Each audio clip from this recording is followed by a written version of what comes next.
बच्चों, स्वागत है आपका हमारे चैनल लर्निंग रॉक्स पर। आज इस वीडियो में हम आपके लिए लेकर आए हैं कक्षा 8 की हिंदी की कार्य पुस्तिका का पाठ 7वां। पाठ का नाम है कबीर की साखियाँ। आइए वीडियो को शुरू करते हैं। अध्याय 7 कबीर की साखियाँ। पहला प्रश्न, इस चित्र के लिए पाठ का कौन सा दोहा ठीक रहेगा? तो ये एक चित्र है। माला फेरत जुग गया, मिटा न मन का फेर, कर का मन का डारी दे, मन का फेर। अगला प्रश्न, नीचे दिए गए दोहों को पढ़कर पता लगाओ कि इनका भावार्थ किस दोहे के भावार्थ के समान है। तो आपने ये पूरा पाठ अच्छी तरह से पढ़ना है, उसी के अंदर से ही हमारे को उत्तर मिलेंगे। क, माला फेरत जुग गया, मिटा न मन का फेर, कर का मन का डारी दे, मन का फेर। माला तो कर में फिरे, जी फिरे मुख माही, मनवा तो चहुदिशे फिरे, यह तो सुमरिन नाही। ख, तिनका कभू न नींदिए, जो पायन तर होए, कभू उड़ी आखिन परे, पीर घनेरी होए। तो इसका उत्तर है कबीर घास ना नींदिए, जो पाँव तली होई, उड़ी पड़े जब आँख में खरी दुहली होई। अगला प्रश्न, तुम्हारे दादा नानी दादी नाना बातचीत के दौरान किन किन कहावतों दोहों का प्रयोग करते हैं? कोई चार दोहों का हमारे को लिखें। पहला, बंदर क्या जाने अदरक का स्वाद। दूसरा, नाच ना जाने आंगन टेढ़ा। तीसरा, राम नाम जपना पराया माल अपना। चौथा, अधजल गगरी छलकत जाए। चौथा प्रश्न, इन चित्रों पर डिब्बे में दी गई उक्तियों में से कौन सी ठीक बैठेगी? पहला, करतूती कही देत, आप कही नहीं साई। दूसरा, बिना विचारे जो करे सो पीछे पछताए, काम बिगाड़े आपनो जग में होत हंसाए। तो यहाँ हमारे को ये चित्र दिए हुए हैं 3। तो इसमें से आपने बताना है दोनों दोहों में से कि यहाँ पर कौन सा दोहा यहाँ हमने लिखना है इन चित्रों के मुताबिक। तो यहाँ मैंने लिखा है बिना विचारे, जो दूसरा दोहा है वो हमने यहाँ लिखना है, बिना विचारे जो करे सो पीछे पछताए, काम बिगौरे आपनो जग में होत हंसाए। अगला, यहाँ पर भी एक चित्र दिया गया है, आरंभ समापत। तो यहाँ क्या लिखेंगे हम दोहा? करतूती कही देत, आप कही नहीं साई। पांचवा, एक बार भगवान बुद्ध शिष्यों के साथ बैठे हुए थे, तभी वह एक आदमी आया जो बहुत से गुस्से में था। वह आते ही बुद्ध को भला बुरा कहने लगा तथा अपशब्द बोलने लगा। यह सब सुनकर भी बुद्ध शांत भाव से बैठे रहे। जब वह व्यक्ति थक कर चुप हो गया, तब शिष्यों ने बुद्ध से कहा, प्रभु, वह व्यक्ति आपको ऐसे ही इतना भला बुरा कह गया और आपने उसे कुछ भी नहीं कहा। इसमें क्या रहस्य है? हम समझ नहीं पा रहे। बुद्ध ने मुस्कुराते हुए कहा कि अगर आप किसी व्यक्ति को कोई चीज़ देना चाहें और वह व्यक्ति उसे स्वीकार नहीं करे तो वह चीज़ किसके पास जाएगी? शिष्यों ने कहा, हमारे पास। ठीक उसी प्रकार उस व्यक्ति के अपशब्दों को मैंने स्वीकार नहीं किया तो वे सारे अपशब्द भी उसी के पास रहे।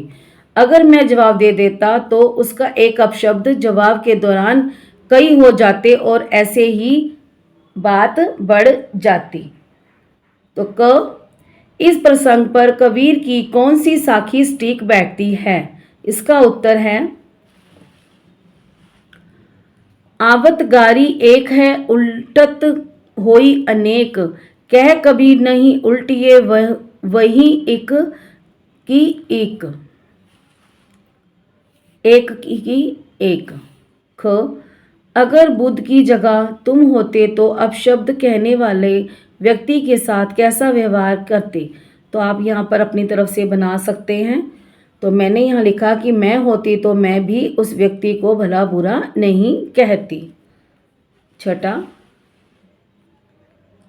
कबीर के समान ही और कई कवियों ने भी दोहे लिखे हैं। सज्जन पुरुष पर लिखे गए किन्हीं दो दोहों को ढूंढकर लिखो, साथ ही उसको लिखने वाले कवि का नाम भी बताओ। तो यहाँ लिखा है हमने, एको अंक ना हरि भजे, रे सठ सूर गंवार। तो ये लिखे हैं इनके कवि हैं सूरदास। जो तू चाहे मुक्ति को, छोड़ दे सबकी आस। तो ये भी सूरदास जी ने लिखा है। 7वां प्रश्न, दिए गए दोहे की पंक्तियों को इस तरह से लिखो कि शब्दों का क्रम बदलने पर भी दोहों का अर्थ नहीं बदले। तो ये दोहे की पंक्तियां हैं और बदल कर लिखी गई पंक्तियां।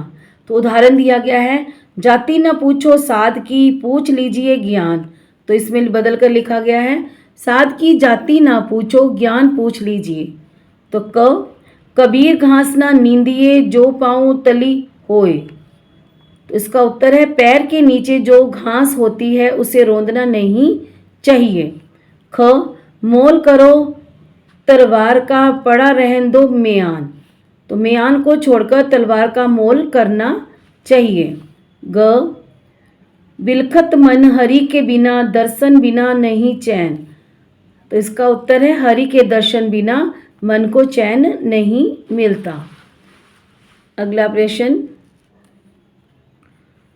8वां, दी गई पंक्तियों को कबीरदास की भाषा में लिखो। उदाहरण, एक ही स्त्री आती है, एके नारी आवत है। क, तुम बहादुर मालूम होते हो, तुम बहादुर लागत हो। ख, पेड़ के नीचे साधु बैठा है, पेड़ के नीचे साधु बैठत है। ग, चिड़िया उड़कर जब पानी में गिरी, चिड़िया उड़त पानी में गिरत है।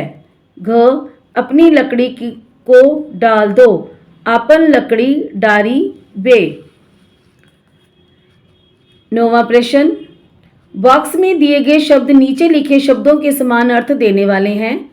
सही शब्दों के सामने उनके समानार्थी शब्द ढूंढकर लिखो। 9वां प्रश्न, बॉक्स में दिए गए शब्द नीचे लिखे शब्दों के समान अर्थ देने वाले हैं। सही शब्दों के सामने उनके समानार्थी शब्द ढूंढकर लिखो। तो यहाँ हमें शब्द लिखे गए हैं, तो हमने इनके सामने लिखने हैं। जीवा रसना जुबान, साधु ऋषि महात्मा, गर्व अभिमान घमंड, आंख चक्षु नयन, मूल्य कीमत दाम। तो ये थे हमारे पाठ 7 के अभ्यास के प्रश्न उत्तर। अब हम अपनी अगली वीडियो में करेंगे पाठ 8 सुदामा चरित के अभ्यास के प्रश्न उत्तर। यदि आपको ये वीडियो अच्छी लगी हो तो वीडियो को लाइक करें, शेयर करें, सब्सक्राइब जरूर करें। धन्यवाद।